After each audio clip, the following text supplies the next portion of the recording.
Hey everybody, how's it going? Welcome and hello to my good friend Chris over at Treantmonk's temple.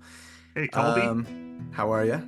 I'm good. How are So you? I am so good, and I have been, and I'm guessing you might be going through a little bit of the same thing. I don't know, maybe not, because you've been putting out a ton of content lately. You've been doing all those great, Right, by the way, right. reaction Oh, thank you. videos Thank you.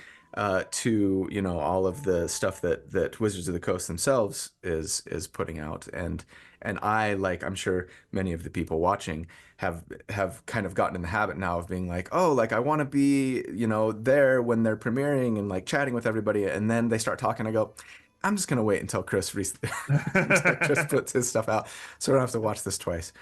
Because yeah, I love to hear what you think.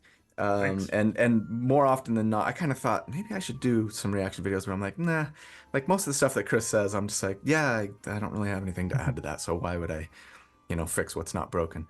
But I have been struggling a little bit. Right now, we're recording this, it's July 12th, and I need to come out with a video for the 23rd of July, and it's like, I don't really want to do a build based on the 2014 rules, but the embargo, it won't have dropped yet, right? Until Yeah. August 1st. So I can't really do a build with the 2024. Like, what else am I going to do? And I was just like, you know what? I just want to talk with Chris and make like predictions about how 2024 is going to change D&D. I mean, kind of more in maybe a more general, maybe more meta kind of take. Obviously we're not going to be able to go into a lot of details, at least not details that Wizards of the Coast themselves haven't revealed yet. But yeah, we've both had copies of the Player's Handbook for months now and Yeah. are just chomping at the bit, right, to be able to talk about it. So I wanted to talk with you about it because that's fun, and I figure people will enjoy listening maybe to what we have to say, to predictions that we might be making about what things are going to look like in, well, I guess a week from now, anyways, by the time this video releases. So that's what we're gonna do. We're gonna talk about some stuff here on my channel. We're gonna talk about other questions and stuff on Chris's. So everybody, make sure that as soon as you're done watching this, go over to Chris's channel. I'll link it in the video description, of course. But you all subscribe to his channel too, I know. So just make sure that you go check that out as well. Yeah, yeah. We're gonna talk about some stuff here and some stuff there. So if you want the full picture, check out both videos. And yeah, I agree with you that it's tough to spend all your time looking at one set of rules and then go back and Yeah. then use another set of rules, especially when the rules that are in front of us are so exciting, and we're excited to try them, Yes. and rather than and so then going back to the old rules even feels clunkier. Right. um It feels so like we're in so this kind of limbo stage of like, and although uh, and although we aren't allowed to share any like specific rules or anything they haven't revealed, we are allowed to give opinions on things. yeah, And so I think we can actually give you a lot of idea of what's in this book without sharing, specifics about what's in this book. sure. Yeah, it'll give you some ideas of what to expect. Okay, before going any further, I'm super excited about the sponsor for today's video, guys. It's Dungeon Deck's Kickstarter project, Falko's Vault of Wonders. Getting magic items in D&D is supposed to be this really cool thing, right? Filled with mystery, excitement, anticipation. What if, instead of just telling your players you find a cool looking ring, it might be magical, or you find a shiny longsword, and yeah, you know what? Fine. It's a +1 longsword. You could hand them a card that showed in fantastic detail exactly what the magic item looked like, and even exactly what that magic item was and what it did on the back of the card. But they don't get to flip over the card to find out until after they've identified it.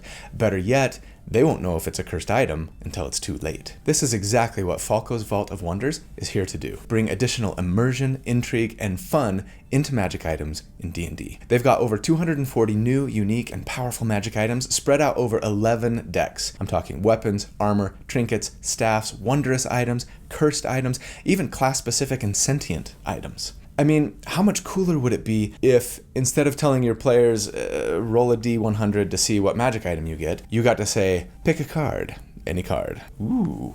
Yes, please. Each card is lovingly crafted with gorgeous artwork, and there's only about a week left on the Kickstarter at the time that this video airs, so do not delay. Go back this project, which has already smashed its funding goal by over 4 times, by the way. Help them reach their next stretch goal. Grab some additional goodies that you can only get by backing it now. Bring the wonder back into magic items at your table with Falko's Vault of Wonders. Big thanks to Dungeon Decks. Congrats on smashing that funding goal. And let's get back to the conversation. Okay.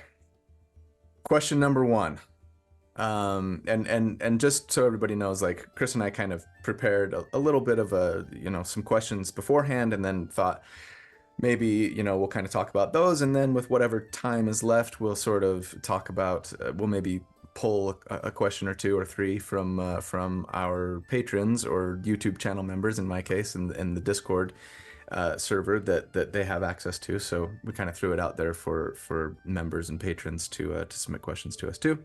So we'll hopefully have time to talk about some of those. But first up, there will be changes to how we build characters in regards to delivering damage. What are your biggest takeaways on these changes? Do you want to go first? Yeah, Okay. I can. I thought about the question, and I think I have an answer. Okay. So in some regards, not at all. Because I'm looking at the new rules and I'm thinking, if I want to build a damage-based character at low levels, what do I want? Well, I probably want fighter. You'll probably want barbarian. Oh, that's not much different, is it? Right? Sure. And then I'm looking at high levels and I'm like, wow, you can do a lot with spells. Yeah. That's not much different either. Yeah. And I do think the spellcasters have more opportunity to deliver high damage, though they have to protect concentration. So it's kind of a double-edged sword, and it might not be sustainable the same way that it is with a martial character. So there's that as well. But if you want to deliver the most damage at high levels, I still think spellcasting is the way to do it.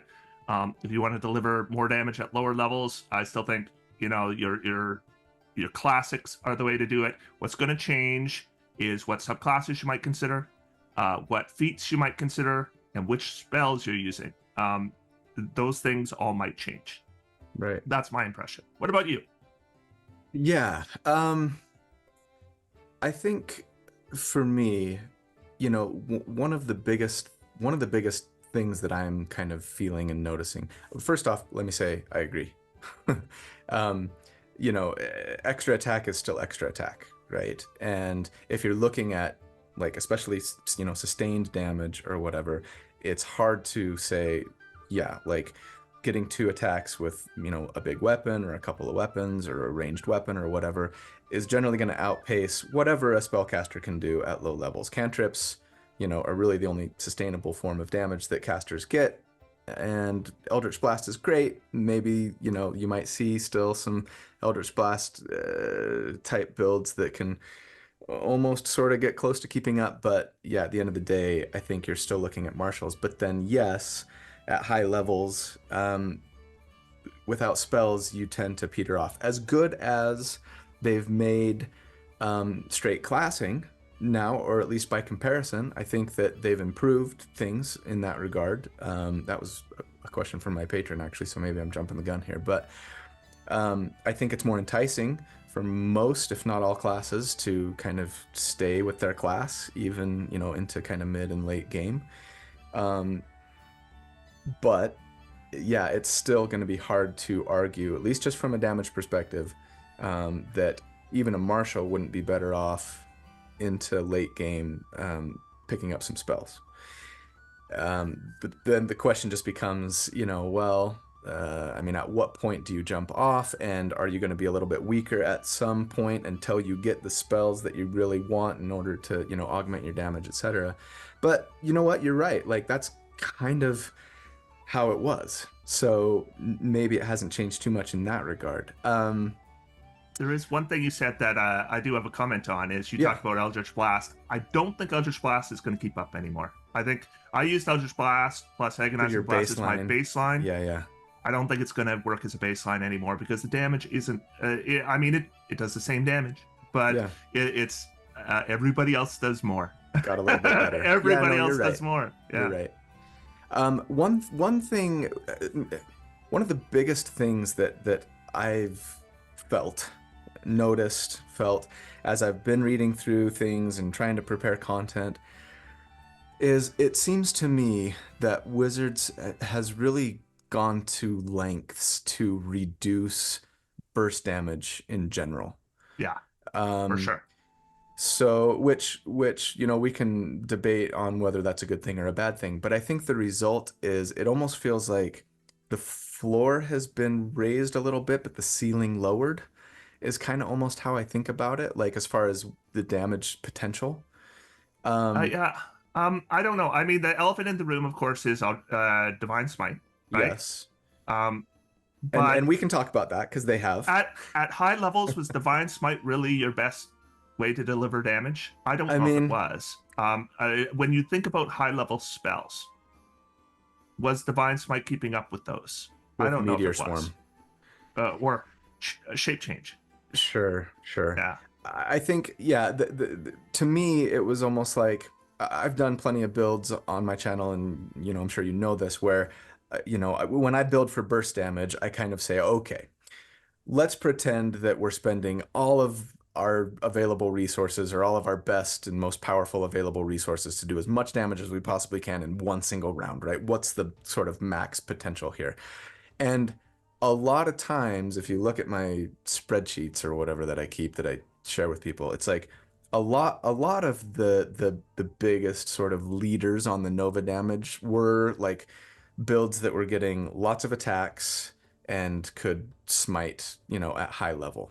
Um, but there's always a difference between, you know, what you can do in a lab on a spreadsheet and what you might actually do in a game in an actual combat encounter, right? Like, are you really going to go in at 15th level, 17th level and blow like a 7th level spell slot and a 6th level spell slot and a 5th level spell slot on Divine Smite? Like, you could, and you could potentially do a ton of damage, right? And extra, or I mean, action surge and do it all again and blah, blah, blah. But it's like, yeah, it's kind of like, no, Yeah, you have an empty gas tank on round two then. Yeah. right.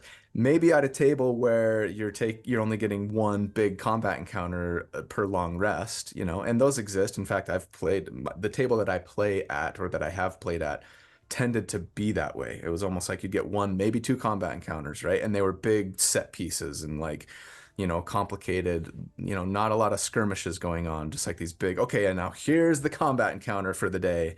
And, you know, you'd have it and it would be great. And so, yeah, in that scenario, maybe, right? But at a lot of other tables where it's like you're maybe a little more grindy, that doesn't make sense, right? Yeah. Um, but it's not just Divine Smite, I think. And for those watching who don't know, I guess, yeah, you can only Divine Smite once per round, well, once per Yeah, turn it's a now. bonus It's a action bonus now, and you can action, only do one bonus action. So right? And it's a spell. yeah. So barbarians who are raging can't Divine Smite anymore, right? And things like Some that. combos that used to work don't work anymore. Yeah. Right. Um, so yeah, so that's a big one. But there are even other things like other changes to spells. I feel like other changes to classes and subclasses I see that make me. I mean, the Gloom Stalker change. Can we talk? Wait, did he talk about Dread Yeah, Ambush or? yes, he did. So we know that the if you're thinking about the ambush attack, it's gone, right? Right. You don't get So the you're ambush not getting attack that anymore. extra attack on Yeah. round one. Yeah. What you get No. now is you can do some psychic damage a limited number of times per Right. day with an attack. Yeah. Right. No, action surge doesn't let you double fireball, right? Right. Because that's a magic action and that's prohibited now. And we can we say that? We can say that, right? Well, that was in the playtest anyway. Presuming it's still in the player's handbook. There's going to be a lot of that going on during this conversation. What else? Assassin rogues not auto critting, right? Even though I like the change because surprise was, you know, never a guarantee and often rare. So yeah, just things like that. To me, it feels like burst damage is going to be lowered. Not to mention, never mind, I can't talk about that. Um, yeah. Anyways, that's a big takeaway I think for me is that it feels like burst damage in particular has been the capacity for it has been reduced, maybe particularly Yeah. at kind of lower and mid tier. I mean, we've seen some ways to get burst damage. Action Surge on its own is a way to get burst damage. Yeah. And then, like if I was to take Fighter and mix it with Berserker Barbarian and then Action Surge, and then maybe I was to get some other. I mean, we've already seen some stuff in the classes and subclasses that can give some degree of burst damage. Sure. And there's no reason you can't throw Divine Smite on there as well. Right. It's just unless you can only do it once. Unless you're raging, yeah. Well, and not only that, but like not only could you only do it once, but it's going to take your bonus action, which you might have been using to make an if you attack. if you got an extra attack with bonus action, then you don't want to do that, or some other use of your bonus action. Yeah. Right. It could be like if we're talking about the standard, Gloomstalker, Fighter for Action Surge, Barbarian Assassin, for Reckless, and that build doesn't work anymore. And I look at a lot of builds that don't work anymore, but I think there will be new builds that do work, that do similar things. Yeah, for sure. Yeah, it's just it's we're going to see the builds change. And I feel like maybe the flip side of that, I don't know if it's a flip side, but it feels to me like burst damage is maybe gonna come down somewhat for at least for a lot of builds. And I do think that sustained damage is maybe gonna get a kind of a bump almost. I mean, you said earlier, right? You can't use Eldritch Blast focused Warlock as your baseline anymore because so many other classes just kind of got a little bit of a bump in what they're capable of doing. And I feel like Advantage is going to be, I think, even easier to come by. I think especially with weapon mastery introductions. I think with some changes to some feats that were very prevalent for weapon users, I think your chance to hit generally is going to be higher with the new 2024 rules, but you just might not have quite as much burst damage capability. I'm thinking about what you're saying, and I'm thinking right away, like in the playtest, we saw a bunch of spells like Fount of Moonlight and Conjure Minor Elementals and stuff that added damage to every attack that druids could cast. Moon druids now can they've always been able to concentrate on spells, but I think they can cast some spells as well. Yeah, I'm not sure whether those are on the list of spells they can cast or not. Moonbeam you throw a couple fighter levels on there for Action Surge. We haven't seen the new monster manual yet, but we're expecting more beasts to be on there. We don't know what kind of multi-attacks we might have with them, how many attacks are possible. You throw a spell that does X amount of damage per round on top of multi-attack with several attacks on top of Action Surge. I still think you're going to be able to you're just going to have to find different ways to do it. It's just not going to be this isn't the 2014 rules. Sure. There have been changes to everything. And so as somebody who wants to optimize something like burst damage, you're just going to have to stop banging your head against the wall that's been put up and move to the right and find the door that's been opened up. Go around the wall. Well, yeah, because for every door that closed, another door opened. So you can't just keep banging your head against a closed door and go, this used to work. Yeah. Right. And I guess I can't do this anymore. No, you probably can. You're just gonna have to look at all your opportunities and open up all your D&D Beyond pages like Colby does and go, oh, if I put G, I've never looked at G before, but now I look at G and I see it works with D and F. Right. That's never worked before, but now it does. Right. That's what's going to have to happen. I'm really looking forward to like jumping in and building stuff and putting it in a spreadsheet and comparing it to, you know, old things. I mean, it's going to be months really, I think, for me before I can really say with any kind of definitive, oh, you know what, like this is better than I thought, this is worse than I thought, this is higher than I thought, this is lower than I thought, or, you know, higher or lower than, you know, what we used to be capable of in 2014, etc. But that's the thing that I'm most looking forward to doing is you know, trying to figure out all that out. Yeah, I mean, I think we've, you know, I'm glad for you, somebody who does almost exclusively build videos, that you're going to have a new tool set to use, because I think we've got 2014 Player's Handbook figured out.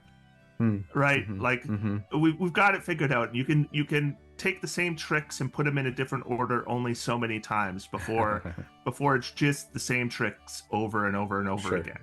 Right? And so having those maybe not work anymore and having new ones that do work, I think opens your channel up to all kinds of new content. Yeah. Mine too. But absolutely. Yeah, I can't wait to see all of your videos on like spells, not only how they've changed, but I hope you do like some tier ranking spells maybe for different classes. Yeah, I'm not going to start. I'm not going to start with that. I pretty much decided what my first videos will be. So the first video is just going to be going over the changes to the rules, like what happened to the rules for bonus action spells. What happened to the rules for spell components? What happened to the rules for multi-classing? Are they the same? Are they different? All that stuff, so that somebody can watch it who's just only owns the 2014 Player's Handbook and wants to know what they're in for sitting down at a table with people playing 2024 rules. I think within you know, half an hour or something, maybe it's 40 minutes, I've already recorded the video, they can watch that and they know everything they need to know. Awesome. Then I'm going to go into spells. I'm going to talk about spells that have been rebalanced. Then I'm going to have another video on spells that didn't get rebalanced, that or they went in the wrong direction, or they went in a lateral move that was odd. Then I'm going to go into spells where they did things that were interesting that I wasn't expecting. And then new spells. And then I'll get into other stuff. But that's what I got planned for my first videos. I'm glad we're doing different stuff. I was planning on doing videos like that too, but I was going to start, and still am going to start with just kind of an exhaustive video that covers the changes to all the classes and subclasses. Even though we've gotten a lot of that info already, but I just want sort of like a one-stop shop, every class, every subclass, everything that's changed. And it's going to be way too long. And as I was writing it and kind of getting ready to record it, I was like, okay, and then I'm going to do rules, and then I'm going to do spells. By the time I got done recording, I was just like, I'm done. Like, I'm just going to start doing character builds. So that's my one, like, here's everything that's changing with 2024. And I think I even say in there, I'm like, if you want to know about spells, if you want to know about other things, like, there's other channels out there. I'm sure Treantmonk's got lots of great stuff. Like, go look there. I'm done. I'm going to just start doing character builds now. No, I plan after spells to go into feats, and then I will do classes, but I'll do them like one at a time. And then what I want to do is, because in these reveal videos, they've given a lot of information. What they haven't given are details. So I get questions from people like, Jeremy Crawford said this about this feature. Does this work? What happens with, you know, does it exactly say that? And I can't answer those questions. But then I will be able to answer them. So I will. And there are things that I am surprised that go left unsaid. It's like, oh, that was a really big thing that he just sort of glossed over or didn't even or didn't mention at all. So at least there's still good content to be made, right? Okay, so that's one question down. Is that one? We might not have time to pull from our Discord users after all. No, I think the rest of these will probably be a little quicker, but we'll see. I think we got off topic. Yeah, we kind of did this, which that will probably just continue. But anyways, next question. Will combat encounters generally take more or fewer rounds to complete? This might be a quicker answer. What do you think? Do you think, or the same? Okay, so I think we cannot give a complete answer right now because we haven't seen the monster manual. So Hmm, we do need to see monster redesign to sure. know the answer for that for sure. But if I am running against current monsters, I think they might take fewer rounds, but I don't think they'll be faster because I think the rounds will take longer. Okay. Because There's more stuff to everybody's got a bonus action they can do, reaction they can do. There's some weapon stuff people can do masteries that require at the start saves. of their turn. It doesn't even Yeah. take an action. There's going Yeah. to be more saving throws. Yeah. So I think a round of combat is going to, like a person's turn is going to take longer. Um, but if you're running against current monsters, there's just so much more stuff happening to them. I can't see the combats taking as long. Yeah. Yeah, I think you know what? My hunch has been that they would take longer for the reasons that you mentioned, but I think also maybe take more rounds. Oh yeah, And I think the reason I'm thinking that is because of my feelings on burst damage being maybe lowered, and but uh, regular damage is so much higher, right? Isn't it? I mean, now we're getting back to question one. Uh, I don't know. Like, I don't know because there's things that I can't say. Changes to some key feats, um, are gonna, well, okay. Well, I mean, I don't think we're giving much away to say that the playtest got rid of -5/+10 mechanics. Yes, And that's and true. there and Jeremy Crawford said there's a reason they did it. Yeah, And so we can't tell you what sharpshooter look like now and great weapon master look like now, but you sure. should be able to guess that -5/+10 mechanics are not in there. You shouldn't have to guess. Yeah. Jeremy Crawford has told you they won't be there. And Um, to be so fair, yeah, I know that you've done some math. I've crunched some numbers on what things might look like now with that change. And it's actually, I will say this to calm everybody down who's like screaming fire and bloody murder, that you might be surprised at how good the numbers are still. And when I was crunching numbers, I actually wasn't even taking into account things like weapon masteries and stuff like that. I was just like trying to do an apples to apples comparison on what great weapon master looks like now versus what it used to look like. And great weapon depending, master looks good. it does, depending on Yeah. the enemy armor class, depending on your hit chance, of course, etc. I There's some think things great about it. weapon master looks good. There's some things about it that still I have questions or concerns about, maybe, particularly in how it interacts with, Polearm Master, for example, stuff like that. But anyways, you're right, it does. I think there, it seems to me that there are fewer ways to kind of weaponize your bonus action now. I could be wrong on that, I but think you're wrong. When we're off camera, I can give you sure, sure. multiple ways you can get attacks every round with your bonus action. No Yeah, resources required. and I Yeah, can think of plenty, but I guess I'm just also thinking of some that are gone now. And maybe I'll add that like everybody has a lot more things to do with their bonus action now, it seems to yeah, me, that are yeah. very The interesting. change is the big change is not that you can't make an attack with your bonus action every round anymore because you can. You can in melee. You can in Mhm. at range. There are feats to support both of those things.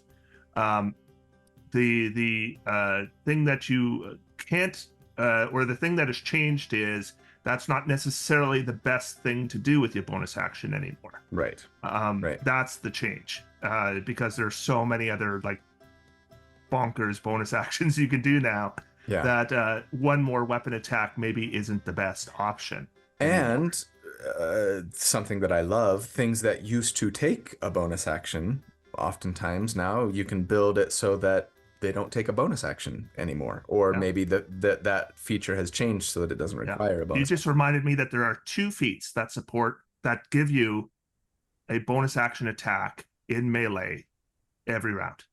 No resource. Yeah. So I don't know. Yeah, I'm willing to be persuaded that I would say sustained damage is going to be higher. Yeah. Yeah. And I still have my reservations, I would say pick a class, and if you can't find a way to have it do more damage than it could in 2014, you are not looking. Yeah. Yeah. So anyways, but getting back to the actual question as far as combat encounters taking more rounds to complete. Yeah, again, I think depending on the table, like, and I'm just talking a lot from like my own experience, right? The way that I would often build and play characters, they would have big like burst damage capability, and some of that has been reduced. I think I really do. I do think that when I crunch the numbers, Remind me how much like, damage you were doing in our playtest in that final fight in a round. Oh, geez, I don't remember. Did you reach 300 or in one round with punches? Okay, but see, here's the thing. And you know that obviously the rules have not shook down exactly as the playtest. Right. But the playtest is the best guide you have for what the player's handbook is going to look like. But and I think what happened in that playtest could be very similar to what you see in games. I would argue that there was an outlier spell or two maybe there that have changed. And well, okay, there's an outlier spell that's changed, and there's an outlier spell that hasn't, and it's overpowered. and that's what I have said publicly about spells is some have been rebalanced. Yeah. Some have not. Some that needed rebalanced have not, and that's why spells are still more powerful. Sure. Because it doesn't matter if it's 20 spells that are outliers or 10 spells that are outliers. If you pick the outlier spells, you're going to be doing some significant effects, whether it's damage or anything else. I actually have a big concern about that spell, and I'll bet most people watching this can probably guess what we're talking about, but I'm really worried that like every build I do, I'm gonna be trying to find a way to take that one spell. Yep. And it's like, oh dang it, this is like the new Hexblade. Or whatever. Not quite, because Hexblade is a level 1 dip. Yeah, that's true. And this would be a much bigger investment. Yeah. Anyways, we should move on to the next question. We So I tend to think combat's going to take a little bit longer. You think it's going to be fewer rounds, but maybe longer because of all of the other. I did a lot of playtesting, and I'm trying to remember whether combats. I don't think they took longer. I'm not sure. The rounds, I don't think it's a huge amount of difference, honestly. I think it's going to be similar. Yeah. And again, pending the new monster manual, right? Yeah. Okay, next question. Did they narrow the gap between marshals and casters? Why not? We've sort of talked about this a little bit, but what's the answer is yes. Mm-hmm. Yes, it is narrowed. Significantly narrowed. Mm-hmm. It is not closed. Yes. Right. Right. Because there are still spells that are better than anything a marshal can do. Mm-hmm. And as long as there will be a marshal caster gap. And we still have tons and tons of rituals that wizards can cast, so they can be the utility guy in almost every situation possible. And marshals can't. You can give them bonuses to you do skills, right, which they have. And that narrows it to some degree, but it doesn't eliminate it. So whether you're in combat or out of combat, casters are going to have the answer more often than marshals are still. But when you look at what we've already seen, the classes that got the biggest bag of candy are the barbarian, the monk, the fighter, the non-casters. And even the rogue. right? That's With right. their cunning strike. And the most powerful class in 2014, in my opinion, is the wizard. And they got a very, very tiny bag of candy. Yeah. And although not all spells have been rebalanced, some have. So I think the gap is narrowed quite a bit, but it's still there. Yeah. Your thoughts?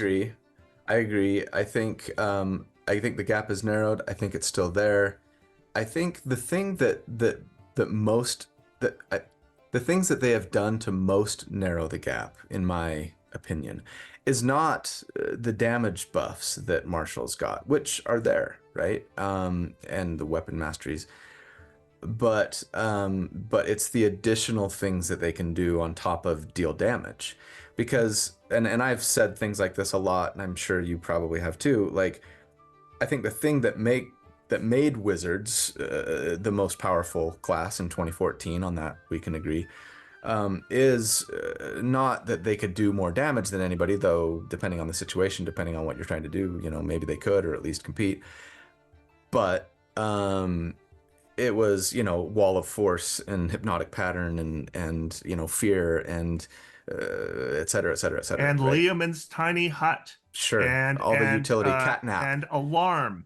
Yeah. The Martial Caster divide is not about damage. The Martial Caster divide is everything you can do, I can do better. Yeah. Right? Simple as that. And as long as they are better at everything, there is a Martial Caster divide. I still think they are. I just don't think it's as much. And so now you're seeing a lot more opportunities for the fighters, barbarians, rogues, etc., to debuff, to even control. Lots of control. To bring some utility as far as like movement, and bring a friend with you when you move, and all that kind of stuff. Throwing out temporary hit points to allies, and a lot of stuff like that. I think the World Tree Barbarian, right, is a perfect example of this. A perfect example. You teleport enemies, change their speed to 0, then you push them and knock them prone. Yep, you're snaring people, you're throwing out temporary hit points, a lot more of that kind of stuff. Rogues, we can talk about rogues we later. Can, but we will once we start talking about strongest and weakest classes, I'm sure. Right. But they got a lot of tricks. They still got a lot of goodies to make life more miserable for enemies on the battlefield that they just didn't have before, right? There's people who are acting like the rogues got nothing. The rogues got tons of stuff. They did tons of stuff. I have a list, and it's a big list. Yeah, it's just a smaller list than the people they were sure. compared to before, right? Sure. Yeah. Okay. Do you wanna throw the next question out? Sure. Do you have it? So, this was my question. I'm talking about weapons. We have melee weapons and we have ranged weapons. Traditionally, in 2014, if you want to do the most sustained damage, you get a hand crossbow expert, sharpshooter. You get archery, advantage somehow. Archery fighting style. You get advantage somehow. Maybe precise strike. That's just tons and tons of damage, and melee you just couldn't quite compete. How do you think that? Did you think that has changed in the new Player's Handbook? I think it's flipped. Because it's again we have to say things like, if you're familiar with the playtest, Well, I mean, even if stuff they've revealed has given a lot of information away. Yeah. There are just huge boosts to melee that ranged hasn't gotten any treats at all. Two-weapon fighting got improved. You mentioned earlier, if you look at the playtest, Great Weapon Master feat is pretty good. And Charger and Sharpshooter did not get the same treatment as Great Weapon Master. No, it did not. And so you're right. The other feats like Charger, there are things that you have not seen that make ranged weapon fighting worse, like worse. Yeah. Not the same. Yeah. Worse. And Yeah. I mean, and you think about, just for example, all of the ways now that exist, all of how much easier it is for a lot more classes and or subclasses and or weapon users to knock an enemy prone, right? That is like superfluous. Enemies are going to be prone a lot. Yeah, and that's advantage for if you're within 5 feet, which I'm so annoyed that that's not advantage on a melee attack, because if you have reach, it should be advantage still. But anyways, I agree. I probably can't say that. Can I not say that? You can. Is that whatever? Yes. So prone, great for melee generally, right? Bad for ranged. And now there's even more. There's going to be even more prone enemies. But I will say this. I will add this. I don't think that's a bad thing, because I think that before it was too advantageous to be a ranged weapon user, right? Because not only were you probably doing more damage, depending, but you were also probably safer generally, right? Because you're at range, you're 30 feet away, 60 feet away. A lot of times the enemies are just gonna not try and run up to get to you. They're gonna be, attacking your allies. And so it's like, yeah, you're trading off damage for survivability, and that's fine. Like, I'm okay with that, I guess. Yeah, I 100% agree with you. And it's not like range doesn't work anymore. Right. But but exactly like you said it flipped. So just as melee did work before, it just wasn't your best option. Range still works, but it's not your best option for damage or control. Yeah. But still probably your best option defensively. Yeah, for sure. Yeah. I'm pleased too. We didn't plan on talking about this, I guess, but since we're talking about melee, I am pleased with the relative power boost that I think you're going to see to 2-weapon fighting. Especially thanks to weapon mastery properties, Yeah. Well, now the mastery properties, just to let you know, have all been revealed. Oh, so you're okay talking. So about so the Nick yeah. property is so great. good. It's so good. And it really kind of makes you go, oh, like I could get what used to cost me a bonus action attack and without spending my bonus action, and now I still have my bonus action. My favorite thing is that I can make a character that uses 2-weapon fighting. I can make a character with a longsword and a shield. I can make a character that throws daggers and be effective.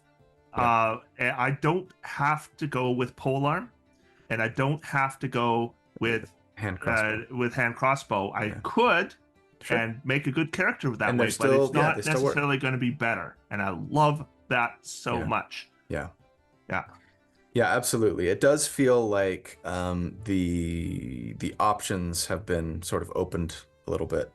Not all the way. Yeah, there will still be. I could make a character using any weapon, I think, and be pretty good. It's still going to be really hard for me to not make a Gish that doesn't take a Warlock dip, but we can talk about that another time. That's not really about melee versus ranged, is it? So, okay, let's get on to the last question that we had sort of planned. And this one can be just a shoot from the hip.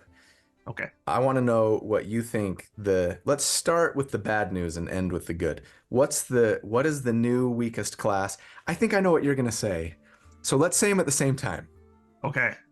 But I don't know if I know the answer to this yet. Are you going to say the same thing I'm going to say? I'm thinking about it. I probably will, but give me just a second to maybe see if I want to change my mind. Okay, fine. Count of 3. Ready? Sure. 1, 2, 3. Rogue. Rogue butt. Okay. Because the butt is rogue, but the gap between the weakest and the next weakest is much narrower than it has ever been before. So although I think the rogue is the weakest, I'm not sure because I got to play with it. And I definitely don't think you're going to be in a situation where you can't make a good rogue. No. You can definitely make a good rogue. No, and I said this in my assassin build video, right? That Wizards gave me to do, which was great, and I loved being able to do that. But I kind of said this in the final thoughts. It's like, I mean, they are better than they were in 2014. Full stop, right? And to get back to the point that you made earlier, people are like, oh, rogues, blah, blah, blah, like they're worse than ever. It's like, no, they got no, they're better than so ever. many great things, right? Significantly better. Yeah. But when compared to other martial characters, they arguably got less. The damage They disparity. got the chocolate bar. Everyone else got the king size. Yeah. The damage disparity between that I think already existed between, say a full fighter and a full rogue, I think got a little bigger, maybe. Now I will say this. Yeah, everybody calculates DPR differently. Yeah. And the way you calculate DPR is not advantageous to a character that doesn't use resources. Sure. No, you're absolutely right. Like when I calculate even sustained DPR, my sort of minimum requirement is they can do this much damage for one entire combat encounter, right? Yeah. And so maybe they're spending a high level spell slot that they're not going to have on the next combat encounter if they don't get a long rest, stuff like that. You're right. And so, yes, rogues are really good at like, I can do this all day kind of stuff, because sneak attack, while it maybe doesn't scale as much as you wish it would, it's there once a turn, well, once on a turn, forever. But yeah, what I said in my final thoughts is, look, the power level of rogues here compared to other classes all depends on how you define what's powerful, right? If we're just looking at damage, sure, maybe they're still behind. But man, I mean, I know it's a con save, and so many of their cunning strikes are con saves, which bums me out a little bit. Maybe we'll see the new monster manual and con saves won't be as high as they used to be. Yeah. So, keep my fingers crossed there. I have some thoughts about poison damage too. yeah. I mean, because so many are immune, right? So hopefully that won't be as much the case. So. But like, I mean, okay, giving up 6d6. Wait, can I say this? Oh yeah, I revealed this already. I know I can say this. Giving up 6d6 sneak attack to flat out knock an enemy unconscious. I mean, yeah, they get a con save, and yeah, they get to save at the end of every turn, but I mean, they could be full health and now they're unconscious. Like, especially if you've got a way to lower an enemy saving throw, you know what I mean? I mean, there, your quivering palm still exists. It's under rogue. There you go. Or stunning strike. It's better, right? You just got to give up your damage for it. So I don't know. Poison. I mean, there's all these great debuffs. Blind is a great debuff. Dazed, so many things that you can do now that you couldn't do before that are really going to affect your enemies and make life worse for them and better for your party. And so that's a little more difficult to quantify, right? Yeah. You can't stick that in a spreadsheet. But I think it has a ton of value. And so again, if what we said earlier, the thing that made Wizards so the best class in 2014 was not their damage, it was everything else they could do. Well, we just gave rogues a ton more things they could do that are pretty potent and pretty debilitating. So, no question, their power increased. And also, as always, rogue never looks as good on the whiteboard, because on the whiteboard, nobody's casting haste on them or giving them reaction attacks, and because of how sneak attack works, those things tend to have more impact with a rogue than they do with a fighter. Sure. Yeah. And on the whiteboard, nobody's finding traps or picking locks. You know what I mean? But anyone can do that.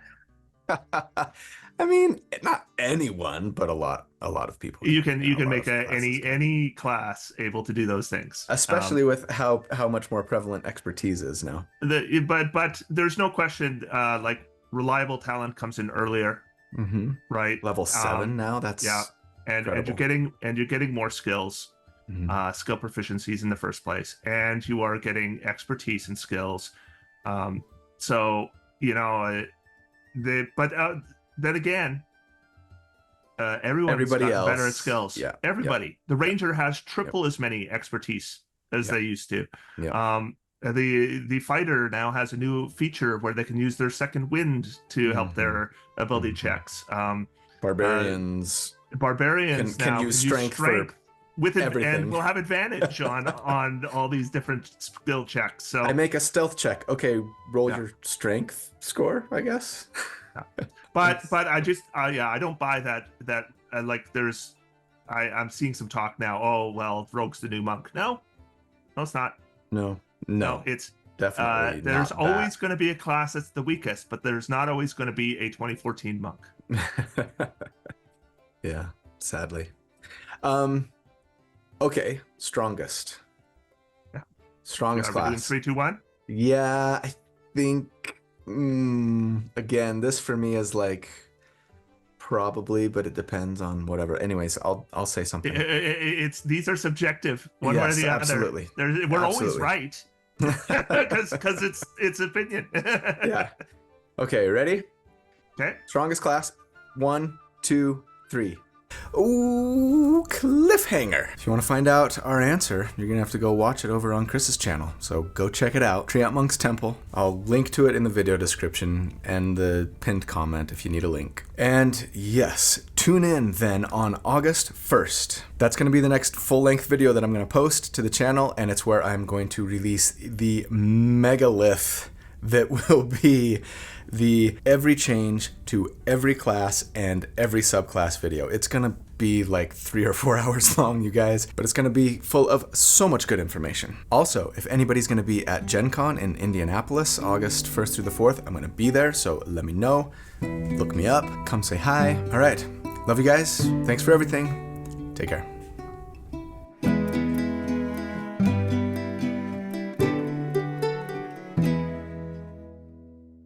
Let me see if I want a backdrop because I got a bunch of Yeah. clutter in the back. Hang on. No, blur looks gross. How are things in the Great White Oh, North? that's gonna be There you distracting. go. Come on, that's Canada. But it's moving. Yeah, that's true. They're on vacation. No, this one isn't moving. That's good. Up in space. It's the future. The future of D&D. That looks, yeah, appropriate. How's Canada? Oh, good. Yeah, nice weather right Today now. today we're gonna hit 40 degrees Holy cow. Celsius for those who use a system of measurement that makes sense. I don't Um, think where I live has gotten above like 32 degrees Celsius in history. wow, that sounds lovely. Yeah, it's like it's 38 right now. Right here it is. 103 or so for those That, that's hot. Hot, hot, who hot. who do measurements in America.